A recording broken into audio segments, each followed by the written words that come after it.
Ya, Assalamualaikum warahmatullahi wabarakatuh.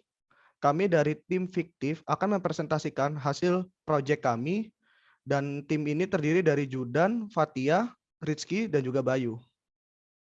Ya, sebenarnya apa sih itu Fikbot? Nah, Fikbot ini tuh adalah suatu chatbot atau mesin otomasi untuk menjawab beberapa pertanyaan rekruter seputar rekrutmen di PT Fiktif. Nah, yang melatar belakanginya itu yaitu karena jumlah pelamar pekerjaan itu semakin tinggi setiap tahunnya dan panitia rekrutmennya juga terbatas sehingga banyak pelamar yang tidak terjawab pertanyaannya. Lalu juga ada beberapa FAQ yang terlalu banyak. Nah, maka dari itu eh, dibutuhkan suatu hal yang simpel atau mesin untuk menjawab pertanyaan-pertanyaan mereka. Nah, itu tadi masalahnya itu yaitu dengan penambahan SDM yang tidak efisien. Karena kalau dengan menambah SDM, maka cost-nya itu akan dikeluarkan lebih banyak. Lalu SDM yang ada hanya tersedia di jam-jam tertentu, dikarenakan tidak mungkin manusia bisa bekerja sampai 24 jam. Dan yang terakhir, transfer informasi melalui elemen FAQ itu tidak selalu efektif. Nah, dengan adanya Fitbot, masalah-masalah tadi itu bisa terselesaikan dengan biaya operasional rendah, fast responnya juga tersedia 24 jam, lalu bisa interaktif menjawab pertanyaan-pertanyaan seputar rekrutmen di PT Fiktif ini. Dan selanjutnya bisa dipresentasikan oleh Saudara Bayu, dipersilahkan. Oke, terima kasih Mas Rizky. Sekarang saya akan jelaskan tentang metode yang kami lakukan dalam membuat chatbot ini.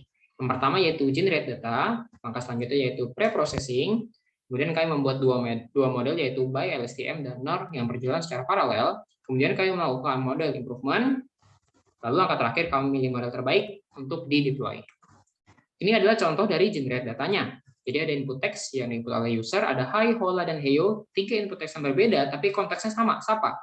Maka dari itu, bot akan mendeteksi ini intentnya sama, sehingga dia akan memberikan respon yang sesuai dengan konteks tersebut, yaitu sapaan. Kemudian yang terakhir adalah digaji berapa ya? Nah, ini contoh terakhir digaji berapa, ini konteksnya adalah tentang salari atau gaji. Maka itu pun bot akan memberikan respon yang sesuai dengan konteks salari.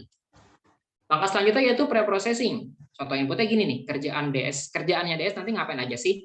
Langkah pertama itu lowercase, yaitu setiap huruf kapital berubah menjadi huruf biasa, huruf kecil. Kemudian replace length, di sini kata ngapain aja berubah menjadi apa saja. Yang ketiga yaitu remove, stop all, and punctuation. Di sini ada penghapusan kata-kata yang dianggap tidak perlu, yaitu nanti, saja, dan si itu dihapuskan. Dan yang terakhir yaitu stemming, mengembalikan setiap kata ke bentuk dasarnya atau bentuk akarnya, yaitu kerjaannya berubah menjadi kerja. Untuk bagian selanjutnya akan dijelaskan oleh Saudara Judan. Oke, terima kasih Mas Bayu. Berikutnya kita akan melakukan modeling menggunakan data yang sudah dipreproses sebelumnya, yaitu kerja DS apa. Di sini akan dilakukan preproses paralel dengan TensorFlow dan juga dengan spesi. Untuk yang TensorFlow, dari kerja DS apa ini akan diubah menjadi vektor, seperti ini, sesuai digitnya. Jadi untuk kata-kata yang tidak ada, itu di padding dengan angka 0. Kemudian vektor tadi diubah menjadi tensor, direpresentasikan menjadi angka untuk diproses pada BLSTM. Dan output dari BLSTM ini berupa probability dari suatu respon. Konteks respon itu apa? Dan diklasifikasikan menjadi suatu output, dan dalam kasus ini menjadi output responsibilities.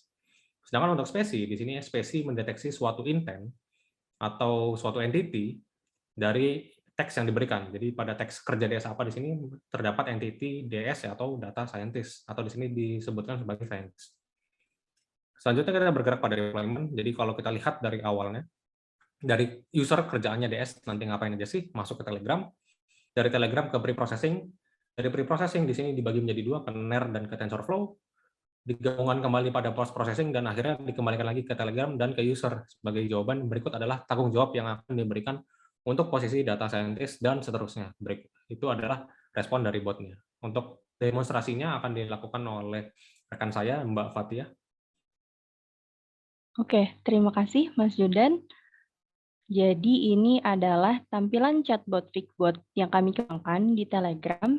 Dan untuk memulai percakapan, mari kita klik start. Dan nanti botnya akan memberikan chat pembuka. Kita sapa dulu botnya dengan kata hai. Nanti dia akan memberikan respon yang variatif. Kita coba dengan bahasa slang ya. Lu siapa gitu. Ternyata chatbotnya dapat memberikan respon yang sesuai. Lalu kita coba dengan pertanyaan yang ada unsur slang dan unsur salah ketik.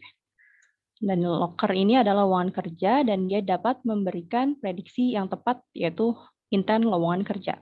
Kita coba dengan bahasa yang lebih formal, yaitu saya gagal upload foto misal. Dan dia dapat memprediksi dengan benar juga. Kita coba dengan kerjaan analis apa aja misal. Nah, kerjaan ini masuk ke intent tanggung jawab ya. Dan analis ini nanti akan dikenali oleh customer yang tadi dijelaskan dengan entity analis. Jadi dia akan memberikan posisi data analis ini. Jadi tanggung jawabnya untuk data analis gitu. Selanjutnya kita coba dengan memasukkan respon yang cuma satu kata. Ternyata dia tidak dapat memprediksi dengan baik. Kita tambahkan mungkin dengan tambahan karakter dan dia tidak mengerti chatnya. Ya, kita tutup saja percakapannya dan dia akan menutup percakapan dengan terima kasih telah bertanya dan sebagainya. Oke, jadi sekian demonstrasinya. Kita kembalikan lagi ke Mas Judan. Oke, terima kasih Mbak Fathia. Kembali dengan saya. Jadi untuk seterusnya kita punya beberapa improvement yang dapat dilakukan. Yang pertama di sini bisa menambah dataset untuk mengurangi misklasifikasi tadi seperti yang didemonstrasikan. Yang kedua, untuk membuat chatbot yang lebih interaktif, kita bisa membuat dengan model generatif. Dan yang ketiga di sini untuk mempercepat responnya, karena tadi keterbatasan pada Heroku, di sini bisa dideploy dengan fasilitas sendiri. Dan yang keempat, itu bisa melakukan anotasi dengan Prodigy supaya dilakukan lebih cepat dan efisien. Berikut adalah referensi yang kami berikan pada proyek ini dan sekian dari kelompok kami. Terima kasih.